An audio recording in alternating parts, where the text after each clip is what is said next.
vocês? Mais uma vez, professor Rafael Carlos de Sociologia, e dessa vez a gente vai trazer uma análise muito interessante sobre como os três principais autores da sociologia clássica, Émile Durkheim, Max Weber e Karl Marx, pensam a relação indivíduo e coletividade.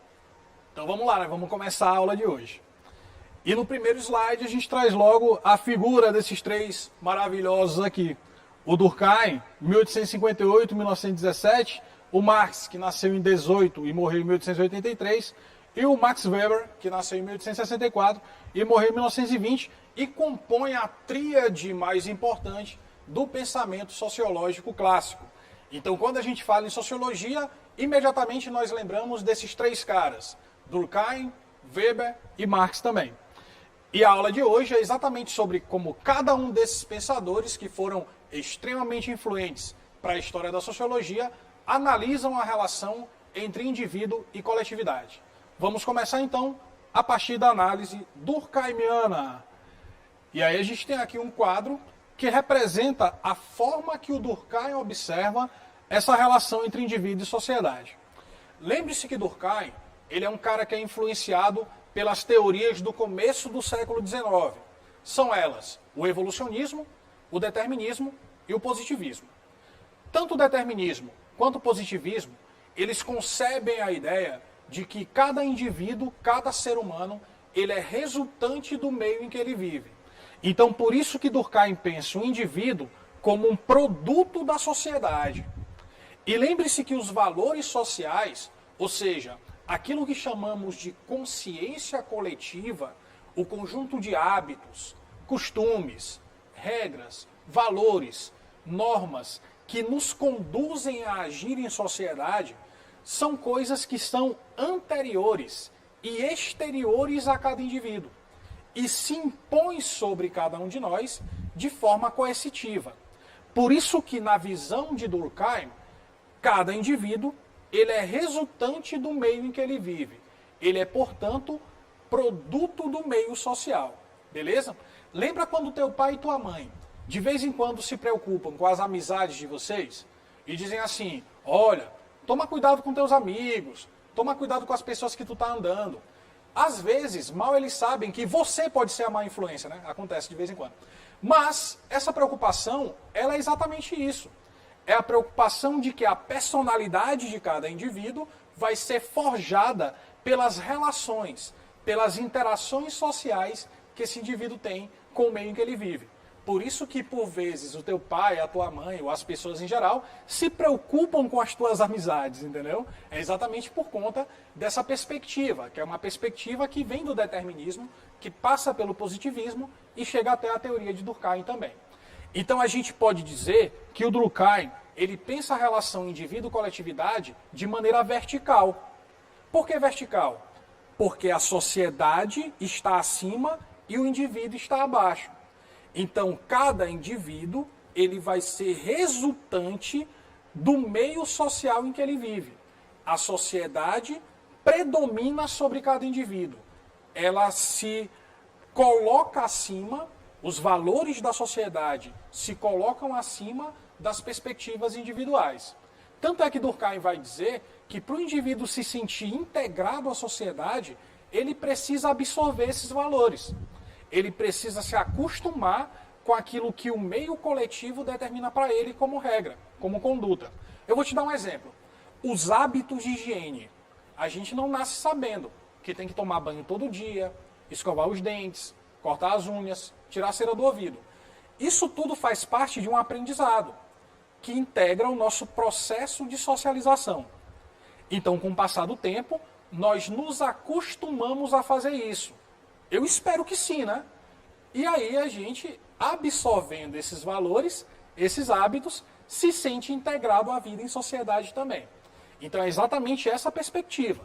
A consciência coletiva predomina sobre a consciência individual. Os valores da sociedade se sobrepõem a cada indivíduo, segundo Durkheim.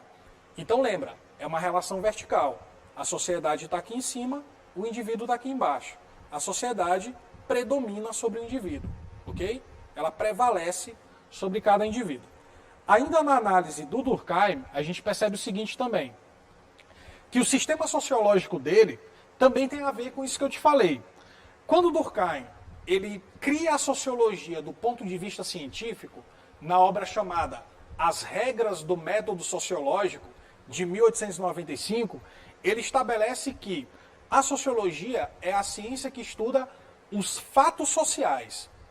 E que os fatos sociais, eles são exteriores aos indivíduos, formando uma realidade específica que se sobrepõe a cada um de nós.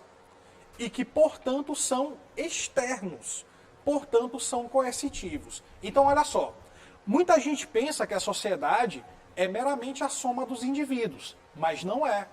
Segundo Durkheim, a sociedade é um ente, é um ser que se sobrepõe a cada indivíduo.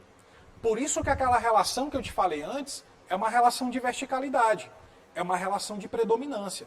Não é a simples soma das consciências individuais, mas são valores que se põem de forma anterior, exterior e também coercitiva. O próprio conceito de fato social traz essas características também. A sociologia para Durkheim, ela é uma ciência independente das demais ciências da sociedade, como a antropologia, a ciência política e até mesmo em relação à filosofia. Então, o grande mérito da teoria do Durkheim foi tornar a sociologia uma ciência particular, uma ciência de fato, estabelecendo para ela e delimitando para ela um objeto de estudo, que é o fato social, dizendo quais são as características desse objeto, a generalidade, a exterioridade e a coercitividade, e também estabelecendo um método de pesquisa para esse objeto, que é exatamente a metodologia funcionalista. É exatamente perceber o fato social como uma coisa, ou seja, de maneira estritamente objetiva, e a partir da perspectiva da neutralidade também da análise, da imparcialidade do cientista. A única vez que caiu questão de Durkheim no Enem foi em 2015, e a pergunta era exatamente sobre isso, sobre as características e aspectos gerais do método em Durkheim, ok? Outra coisa também importante, a realidade social para Durkheim, ela é formada pelos fenômenos coletivos, que ele chama de fato social. Então percebe que não é a ação do indivíduo necessariamente, mas é aquilo que já existe de maneira anterior a ele, e portanto também exterior, que determina o que é a realidade social. Então a realidade social é o conjunto dos fenômenos sociais, dos fatos sociais. A causa de cada fato deve ser procurada entre os fenômenos que o antecedem. Então essa antecipação do fato social, a busca da sua causa, é exatamente também pautada no princípio de causalidade. Então tudo que acontece na sociedade pode ser analisado por uma relação de causa e efeito. Esse princípio da causalidade, ele vem lá da filosofia antiga, ele vem lá das teorias de Aristóteles, mas que também é utilizada na análise social, na análise sociológica do Émile Durkheim. Então, 4 pontos importantes nesse quadro. Primeiro, a sociologia é uma ciência particular. Ela tem um domínio específico, ela tem um objeto de estudo delimitado. Que objeto é esse? Os fatos sociais. Os fatos sociais se impõem aos indivíduos como uma realidade externa a eles e também coercitiva. O fato social tem 3 características: generalidade, exterioridade, coercitividade, e a causa de cada fato deve ser procurada numa relação de causalidade, numa relação daquilo que antecede ao fato social, ok? Então são os 4 aspectos importantes do sistema sociológico de Durkheim, que nos mostram, mais uma vez, que a relação indivíduo-coletividade é uma relação de predominância do ser social sobre o ser individual. Portanto, existe uma verticalidade nessa relação, tá ok? Mas nem todos os pensadores da sociologia concordam com Durkheim. A gente vai ver daqui a pouquinho, por exemplo, que tem um carinha lá na Alemanha, que é o Max Weber, que ele vai discordar dessa perspectiva. Deixa eu só antecipar aqui rapidinho para vocês. Para o Max Weber, o objetivo da sociologia é investigar a ação. E aí você já percebe que a preocupação weberiana não é mais com aquilo que é externo, mas é com aquilo que motiva o indivíduo a agir. Tá ok? Então essa investigação da ação social, ela tem a ver com o sentido que cada um de nós imputamos, determinamos, estabelecemos sobre aquilo que a gente faz. Vou te dar um exemplo legal.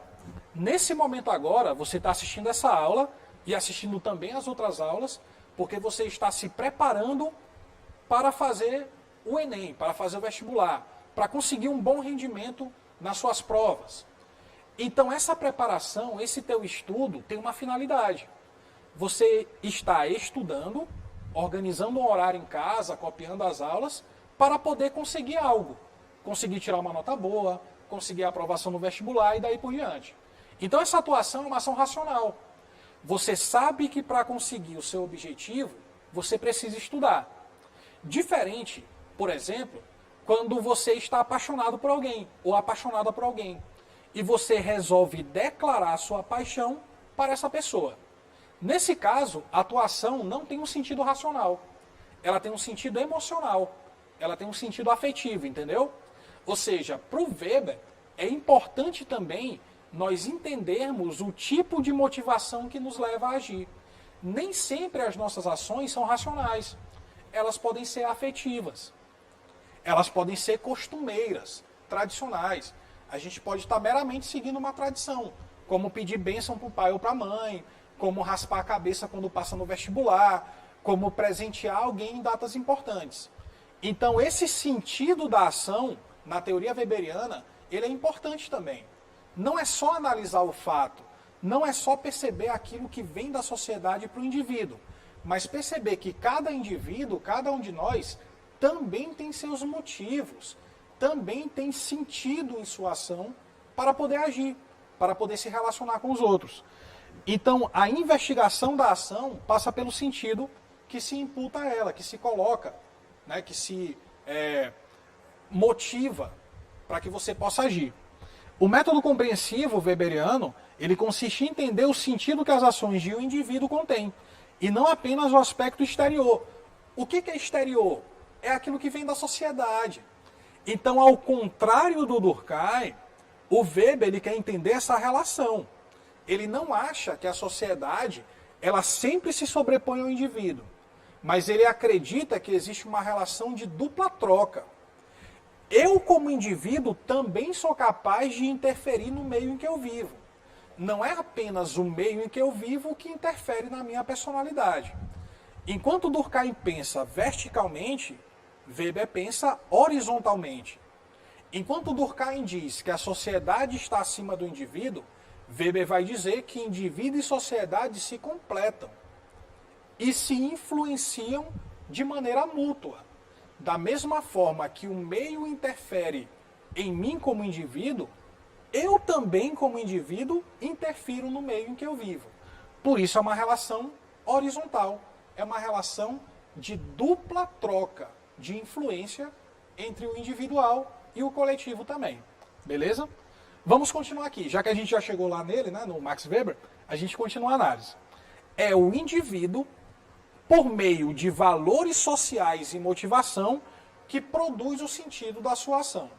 Eu citei 2 exemplos. Estudar para passar no vestibular, declarar-se para alguém quando você está apaixonado. Esses dois exemplos, essas 2 situações, elas nos geram 2 tipos diferentes de sentidos. Estudar para fazer um concurso, para tirar uma boa nota, para ser aprovado no vestibular, tem um sentido racional. Declarar-se para alguém, porque você está apaixonado, tem um sentido afetivo. Então, essa produção do sentido, ela vem do tipo de motivação que o indivíduo tem para agir. Então, percebe que o Max Weber, ele coloca o indivíduo num papel importante. A gente não só tem que assimilar os valores e as regras sociais, mas existem motivações em nós também, em cada um de nós, que nos motiva, que nos move a agir de determinada maneira. Por isso que enquanto Durkheim está preocupado com o fato social, Weber está preocupado com a ação social, com toda a ação praticada pelos indivíduos, certo? Que tem um sentido e também uma intencionalidade. Por mais individual que seja o sentido de uma ação, o fato de se agir levando em consideração o outro dá um caráter social a toda ação humana. Sendo assim, O social se manifesta nos indivíduos. Percebeu? Ele não está acima dos indivíduos. Mas aquilo que é coletivo, aquilo que é social, se manifesta em nós, expressando-se sob forma de motivação interna e, portanto, pessoal. Gente, se uma coisa é interna e pessoal, ela é subjetiva. Ou seja, o sentido da ação está no indivíduo. Deu para entender? Por isso que a relação é horizontal. Existem valores sociais que me movem a agir, mas o sentido da minha ação é subjetivo. Então, ao contrário do pensamento de Durkheim, que é extremamente objetivo, onde a sociedade objetivamente, externamente se impõe ao indivíduo, na perspectiva weberiana não é assim. Existe essa dupla troca, essa influência mútua entre o sentido subjetivo da ação individual e os valores que existem no meio social também. Então a gente já percebeu uma diferença extremamente significativa entre esses dois autores. Mais adiante, vamos voltar um pouquinho aqui, que a gente já foi para o Weber, vamos voltar para o Marx, que está faltando ele. No caso do Marx, ele desenvolve uma metodologia chamada de materialismo histórico, ou também materialismo histórico dialético. Nessa metodologia, o ser humano vai ser visto como resultado de um conjunto de relações que são concretamente determinadas pela história. Então, se a gente perguntasse para o Marx, Marx, o que é o ser humano? Ele diria para nós, o ser humano é um ser histórico e social. Ele é determinado pelo contexto histórico em que ele está inserido e pelas características da sociedade em que ele vive. Então, ser humano no feudalismo é diferente de ser humano no capitalismo. É diferente de ser humano no comunismo. E daí por diante. Então nós nos fazemos enquanto seres humanos dentro de uma contextualização que é histórica e também social. E que está diretamente ligada à forma como nós produzimos materialmente e concretamente as condições de existência. Por isso o nome é materialismo histórico. Entendeu? Marx não está interessado somente em interpretar o mundo, mas sim em transformá-lo. Uma das frases mais marcantes da teoria marxiana, ou da teoria marxista, como queiram, é aquela ideia de que vários pensadores se limitaram somente a compreender a sociedade, ou a realidade, mas não propuseram-se a transformá-la. No caso do Marx, existe uma orientação prática, existe uma praxis, ou seja, não é só entender a sociedade, mas é também criar estratégias para modificá-la, para transformá-la. Por isso que ele defende, por exemplo, junto com Friedrich Engels, uma revolução do proletariado, que seria uma transformação da estrutura social capitalista lá em 1848, na obra O Manifesto do Partido Comunista. Beleza? Passando adiante aqui no Marx, a gente percebe também outra característica fundamental, que é a análise estrutural sobre a sociedade. Atenção, hein? Segundo Marx, a sociedade, qualquer sociedade, ela é formada de duas estruturas que se complementam. Como que ele chama essas estruturas? Ele chama de infraestrutura e de superestrutura. O que seria a infraestrutura da sociedade? Seria exatamente a base econômica, a base material de produção daquilo que necessitamos para sobreviver. Eu vou repetir para você. A infraestrutura representa a base econômica de produção de tudo aquilo que necessitamos para sobreviver. De que maneira a gente produz isso? Através das relações de trabalho. Então é a partir das relações de trabalho que se produz materialmente tudo aquilo que necessitamos para sobreviver em sociedade, ok? Isso faz parte da infraestrutura. Então imagina que a sociedade é um prédio, certo? A economia seria a infraestrutura desse prédio. Seria aquilo que garante que o prédio esteja em pé, que garante que ele não caia. Então toda sociedade, para que ela exista enquanto sociedade, ela necessita de um sistema de produção. ela necessita de formas de trabalho que levem à produção daquilo que é fundamental para a sobrevivência das pessoas. Seja no comunismo, no capitalismo, no socialismo, no feudalismo, em qualquer modelo produtivo. Tá ok? E a superestrutura seria as instituições jurídicas, políticas, ideológicas, etc., que compõem os demais aspectos da vida em sociedade. E segundo Marx, a infraestrutura ela tem influência direta na superestrutura. Ou seja, a forma como se organiza o sistema de produção está diretamente ligado às características políticas, ideológicas, jurídicas e culturais. Então a cultura, o sistema político, a ideologia, tudo isso sofre influência direta da base econômica, da infraestrutura.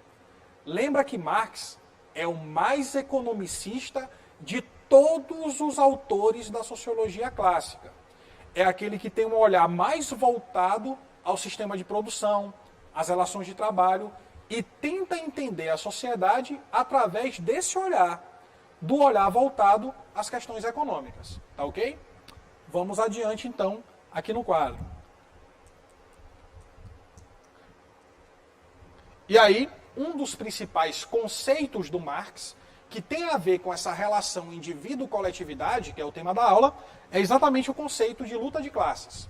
O que é uma classe social? É um conjunto de indivíduos que estão em determinado local no sistema produtivo. Olha só, no feudalismo, antigamente, você tinha a estrutura do feudo. O que é um feudo? É uma unidade territorial e também produtiva. Quem é o dono do feudo? É um senhor feudal. O senhor feudal geralmente pertence à nobreza. Então a nobreza, juntamente com o clero na Idade Média, era uma classe dominante, proprietária de terras, etc. e tal. Quem trabalhava para eles? Eram servos. Então os servos ocupavam uma posição antagônica em relação aos senhores feudais. O senhor feudal é o dono do feudo, o dono das terras, o dono das ferramentas. O servo trabalha para ele. Então eles estão em posições que são contrárias, portanto antagônicas no sistema de produção. Como que isso acontece no capitalismo segundo Marx? Você tem a burguesia, que é dona das fábricas, das empresas, das máquinas, e você tem o proletariado de outro lado, que é a força de trabalho da burguesia. Então, burguesia e proletariado estão em situações antagônicas de classe. Um é proprietário dos meios de produção, a burguesia, o outro é a força de trabalho, o proletariado. E segundo Marx, esse antagonismo, essa colocação em posições diferentes no sistema de produção, vai gerar um conflito que inicialmente é ideológico. Ou seja, a luta de classes ela começa como um conflito ideológico e de interesses que existe entre aqueles que dominam, ou seja, que exploram a força de trabalho, porque são proprietários dos meios de produção, e aqueles que são dominados, que trabalham para a classe dominante. Essa luta ideológica, com o passar do tempo, ela se transforma num conflito ou numa luta política, ou seja, numa ação prática. E essa ação prática, na literatura de Marx, ela é o caminho para o socialismo. Só que o socialismo, para ele, não é a etapa final. É um estado transitório para se chegar naquilo que ele e Engels defendiam, que seria o comunismo. Então Marx acredita no seguinte: o capitalismo acirrou a luta de classes. Fez com que a relação entre classe dominante, burguesia, e classe dominada, proletariado, se transformasse em algo cada vez mais evidente. Com o passar do tempo, era necessário construir a consciência de classe no proletariado, para que o proletariado, através de uma ação coletiva, portanto de classe, subvertesse a ordem das coisas, tomasse os meios de produção, fizesse uma revolução política que levaria ao socialismo como etapa transitória para se chegar ao comunismo. Isso ele e Engels, Marx e Engels, defendem na sua literatura, nas suas obras, principalmente no Manifesto do Partido Comunista de 1848. Então percebe que Marx não está falando de indivíduos. Esse é o tema da aula, né? Indivíduo e coletividade. ele está se referindo à classe, ou seja, a algo coletivo. O que basicamente a gente pode extrair dessa análise? Durkheim e Marx, eles observam a coletividade, no caso de Durkheim, a sociedade como um todo, no caso de Marx, as classes sociais, como aquilo que predomina, na vida em sociedade, como aquilo que é mais importante, que é mais preponderante. Já o Weber, ele faz uma relação que é mais pautada no indivíduo. Ou seja, na visão weberiana, o sentido da ação social que advém do indivíduo, que é originada no próprio indivíduo, ela também é relevante, assim como os valores sociais. Então tu tem dois autores que colocam a coletividade acima da individualidade, Durkheim e Marx, e outro autor que faz o contrário, que estabelece que não há uma superioridade do meio coletivo, mas que o indivíduo também, o sentido da ação individual, subjetiva, portanto, ela é importante. E aí a gente fez um resumão, exatamente para facilitar para vocês. Está bem aqui na frente. O resumão é assim. Em Durkheim, o social prevalece sobre o sujeito. A coletividade predomina sobre o indivíduo. A sociedade é independente do indivíduo, ela é exterior e confere a ele suas percepções individuais. Em Marx, existe uma proposição de transformar a ordem. Por isso que ele defende a revolução. O social, a classe, prevalece sobre o sujeito. As relações materiais da sociedade vão determinar as consciências individuais. Então, cada ser humano, cada indivíduo, ele é fruto do momento histórico e social em que ele está inserido. E em Weber, para a gente poder fechar a análise, o sujeito prevalece sobre o social. O conjunto de percepções individuais é que confere à sociedade a sua materialidade. É que confere a própria existência da sociedade também. Beleza? Então, em cima desse resumão e de tudo que falamos sobre Durkheim, Weber e Marx, vamos fazer 3 questões para poder fechar essa aula de hoje. A primeira questão, ela traz uma citação do Emile Durkheim. Diz o seguinte: o indivíduo só poderá agir na medida em que aprender a conhecer o contexto em que está inserido, a saber quais são suas origens e as condições de que depende. E não poderá sabê-la sem ir à escola. Olha só, hein? A escola como instância, instituição fundamental no processo de socialização do indivíduo para Durkheim. Começando a observar a matéria bruta que está lá representada. A sociologia para Durkheim deveria ocupar-se do estudo das sociedades no intuito de quê? O que é intuito? É finalidade, objetivo. Letra A. Conhecer a fundo o ser humano e suas diversas facetas perante a sua interação com o outro, priorizando sua individualidade. Opa! Acabamos de ver na aula que, para Durkheim, o ser social predomina sobre o individual. Então, essa última parte não faz sentido. Letra B. Entender a fundo os processos sociais que formam a realidade social, atentando principalmente aos aspectos gerais e não aos individuais. Temos uma forte candidata a ser a opção correta, a letra B. Mas calma, ainda tem 3 opções. Descobrir e tratar todos os males humanos que afligem a sociedade. Bom, aí ele deu uma exagerada, né? Extrapolou um pouquinho. Toda questão que extrapola o que diz o texto, a gente descarta imediatamente. A criação de uma seita científica. Uma seita? Como assim? Que seita é essa? Com o objetivo de construir o verdadeiro conhecimento. Não, isso aí está muito viajante, não tem nada a ver com a questão. Criar uma ciência subjetiva. Parou. Existe ciência subjetiva? Não, né? As ciências são sempre pautadas pela objetividade. Então, a própria ideia de uma ciência subjetiva já seria algo contraditório. Ficamos, então, com a letra B de bola. Próxima questão. Vamos lá. É uma questão sobre Max Weber. Diz o seguinte: do ponto de vista do agente, agente aqui tá junto, né? Tá errado? Não, tá certo. É porque existe agente junto e agente separado. Agente junto significa aquele que está agindo. Agente separado é um erro. Tô brincando. Agente separado significa nós. Entendeu? Agente junto, quem está agindo. Agente separado equivale à ideia de nós. Então aqui é o agente, aquele que está agindo. Do ponto de vista do agente, o motivo é o fundamento da ação. Para o sociólogo, cuja tarefa é compreender essa ação, a reconstrução do motivo é fundamental, porque da sua perspectiva, ele figura como a causa da ação. O motivo que eu tenho para agir é a causa da minha ação. Numerosas distinções podem ser estabelecidas, e Weber realmente o faz. No entanto, apenas interessa assinalar que quando se fala de sentido, na sua acepção mais importante para a análise, não está se cogitando a gênese, ou seja, o início da ação, mas aquilo para o que ela aponta, para o objetivo visado nela. Tipo vocês, estudando para passar no vestibular. Para o seu fim, em suma.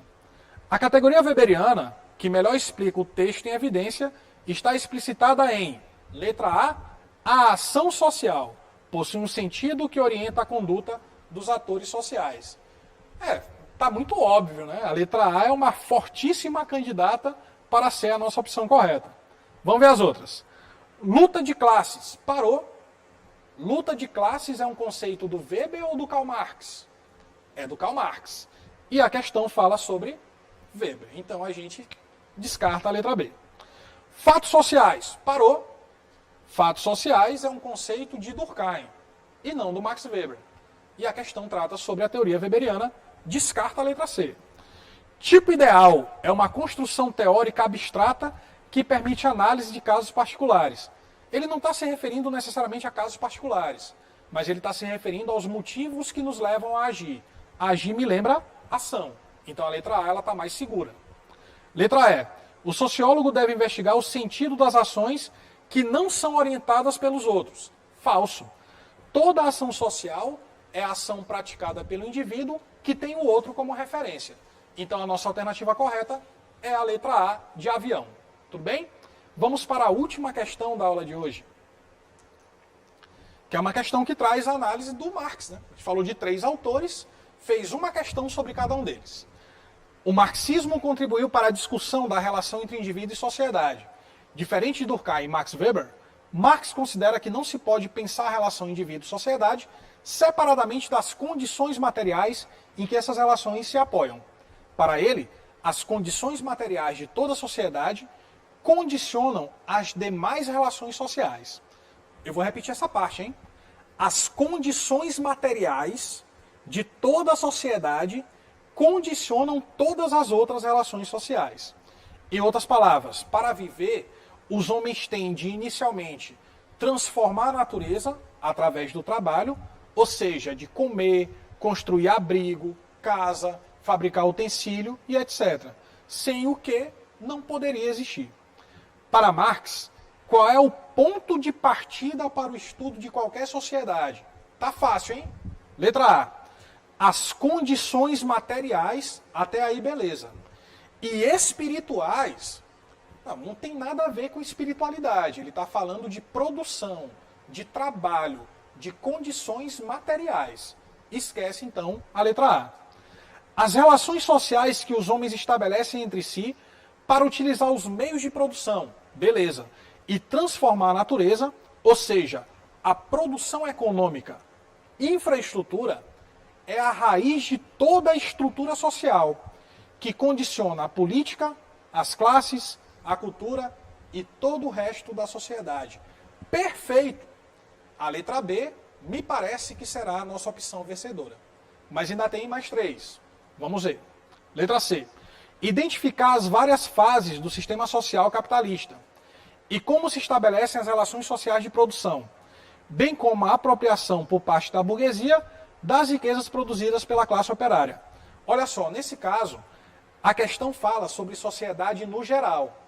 A letra C, ela está especificando a sociedade capitalista.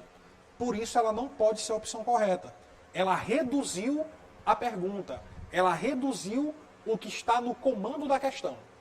Letra D. Identificar as classes sociais dentro da produção. Passo principal para identificar os vários modos de produção na história. Parou? É o contrário. É quando você analisa os modos de produção que você consegue estabelecer quem é a classe dominante e classe dominada. Aqui está ao contrário, está o oposto. Então a letra D também está errada. Letra E. Identificar dentro da estrutura social o papel na produção da classe dominante e a formação do Estado, elemento que cria as classes sociais. Olha só, quando a gente fala em Estado, a gente fala em instância política. A infraestrutura, ela corresponde somente às características econômicas, ok? Então a letra E está errada por conta desse detalhe. A formação do Estado não faz parte da infraestrutura, mas sim da superestrutura. Pessoal, espero que tenha sido proveitoso para vocês. Estamos encerrando aqui mais uma aula de Sociologia. Lembrem-se, hein? Se cuidem, protejam os idosos e os mais vulneráveis e hashtag fiquem em casa aprendendo. Tchau, tchau. Até a próxima.